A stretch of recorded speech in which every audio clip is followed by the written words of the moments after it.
Let's hear Andrew Yang.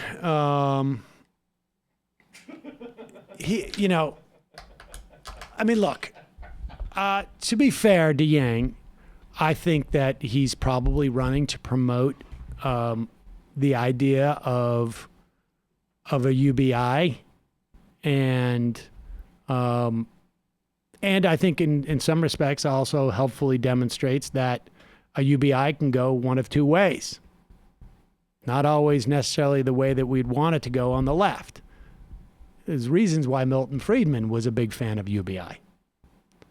Nevertheless, you got to expect, particularly if you're in the second, if you make it to the top tier of the debate, right? There's been 12, 15 legit candidates who have been jettisoned from the island, at least of the debates. You got to be prepared to answer some foreign policy questions. And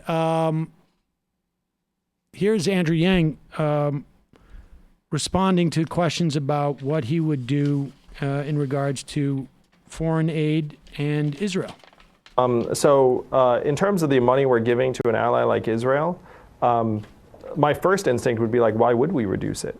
And so certainly if I communicated something else, like that's not the idea at all. There are certain relationships we have that, to me, we need to rebuild and strengthen. And I would suggest that our relationship with Israel is one of them. And what about the Arabs? You'd have to look at it in a case by case and say, like, what's happening in terms of our bilateral relationship with a particular party. But my zeal is to try and build strong alliances and partnerships. If someone's been working with us for a long time, they should feel like they're being rewarded for that, frankly. And then if someone has an interest in working with us, we should be open to rewarding that too.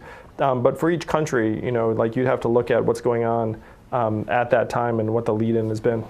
So when it comes to land in Israel that's being taken, even though it was granted to certain Palestinian families by the UN, how do you feel about constricting Israel almost to prevent that from happening, and constricting political influence by American leaders in Israel? I'm not sure I understand the question, but I'll answer it more generally, which is, like, my stance on this is that it's going to be hard for the United States to constrict an ally or really just about any of its partners in a decision that they feel is central to them, and I don't think that's our priority. It's not that we're somehow giving people aid so that we can then twist their arm about things that that they find important. I got to say, this seems to be a complete fundamental misunderstanding of what foreign policy is. First off, he perceives our relationships with other countries as if we were business partners.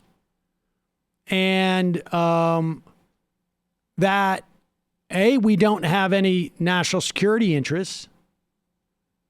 B, that we don't have any guiding principles or that we hope to essentially, even pretend to promote around the world. I mean, look, if,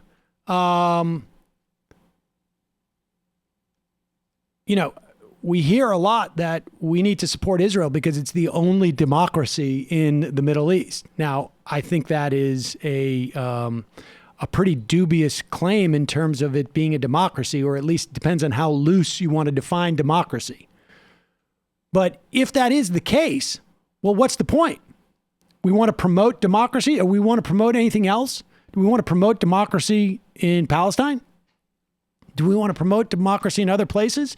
The idea that we don't, that the United States has not attempted to constrict allies, I mean, all countries, but allies, their behavior, that's just absurd. That's exactly what you do. You try and get their policies to align with yours.